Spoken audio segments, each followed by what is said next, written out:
Good morning, my brothers and sisters. Welcome to episode number 7 of Be With Me in the book of 1 Timothy. We're in this passage, and I'm going to call it today, Who Are You Going to Call? We're in this passage where Paul is talking to Timothy, Paul the older is talking to Timothy the younger, about establishing roles in the church. So Paul's a little bit more on his way out, and Timothy is establishing a church in Ephesus. And he's talking about an office of the church. We call it pastor today. Synonyms are elder or overseer. That's the one that we're going to talk about here today. That's episcope in the Greek, or sometimes it's translated as bishop.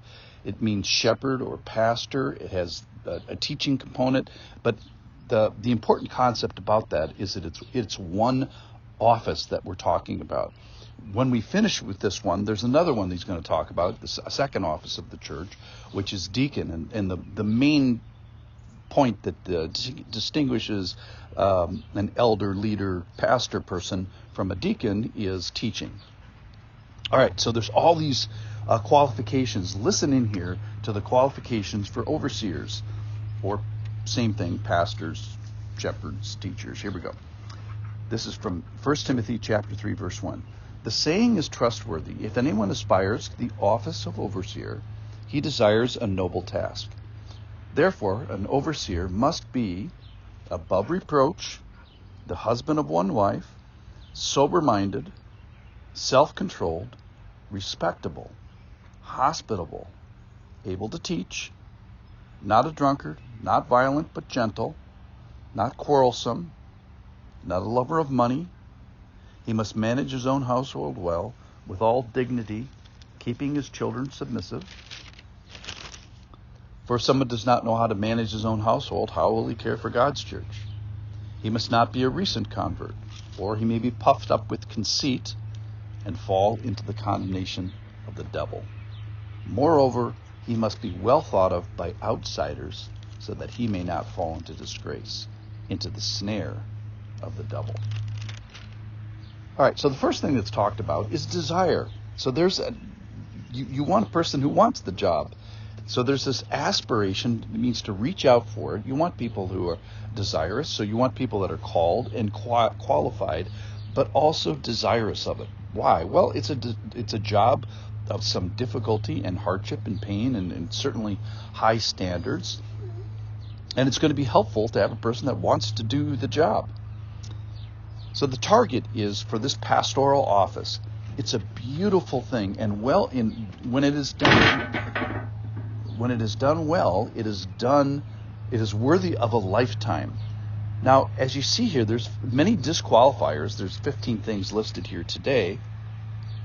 And who would you rather have lead your organization? In this case, the Lord's church. What kind of a man would you want? And I think the heart of God is displayed in this whole list. And for us, who would you want to lead you in the hard stuff? So think about this. When the police come to your door, who's your next call going to be? Or when the doctor says, I need to talk to you at 4 p.m. and be ready for my call. Or when your wife says, I don't love you anymore. Or when your counselor tells you something very unpleasant about yourself. Or maybe when your sin finally strikes you and the light bulb goes on that, wait, I've been acting as an enemy of God. At that moment of your life, the worst moment of your life, who are you going to call? Well, it's this person that's listed here in 1 Timothy. So let's pause for a second and just say, well, what's not on the list? Well, just being old and having gray hair, that's not a person you would call. Or a person with lots of money. No, that's not a person. There's lots of fools that have lots of money. Or maybe they have nice clothes. Or maybe they're talented at athletics and they can hit a golf ball straight. Or maybe they have a trendy management style. Or maybe they're a very powerful personality. Or maybe they can sing well. So the world has a different list. I call it the TikTok list or the Instagram list of values: beauty, popularity, ability to dance. The other thing that this passage says is this person must be. That really stopped me in the tracks. It doesn't say find a person that has 12 out of these 15 characteristics. No, it's all of them. So it's the highest of earthly calls. If there's another one, let me know what it is.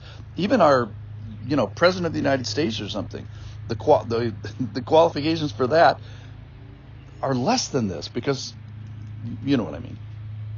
All right. So previously, it's a precious thing. You're called to care for God's church. He even says it's not even yours. You're just a steward. You're a manager. You're a leader. You're the pastor. You're the shepherd. It's risky. You can fall into conceit. You can fall into pride doing it. There's difficulty from the outside.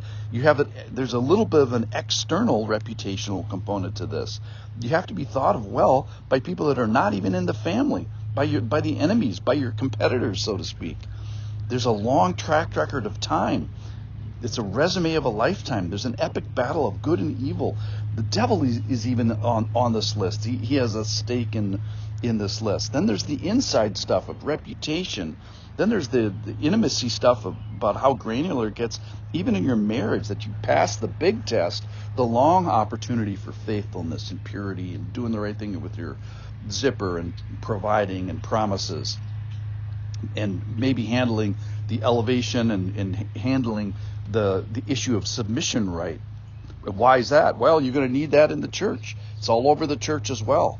Then there's the character things of soberness and self-control and being hospitable and not being a lover of money.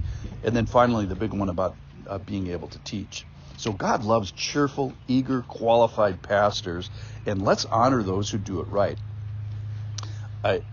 There's a documentary that's coming out just recently about a pastor who has failed in these, in by my count, 14 out of the 15. And he made a big documentary out because it's scandalous and it's great TV. But my question is, hey, where is the documentary of the pastor, overseer, leader, elder that we're talking about, who's doing it right? The guy maybe in your church or the church that you're looking for that's doing all these things correctly. Let's go find that person, find that guy, honor him, thank him, and appreciate him, because it's an epic thing in meeting all these criteria. So let's go find a pastor. Who are you going to call? That guy. Let's thank him today before we have to make that call. Thanks for listening.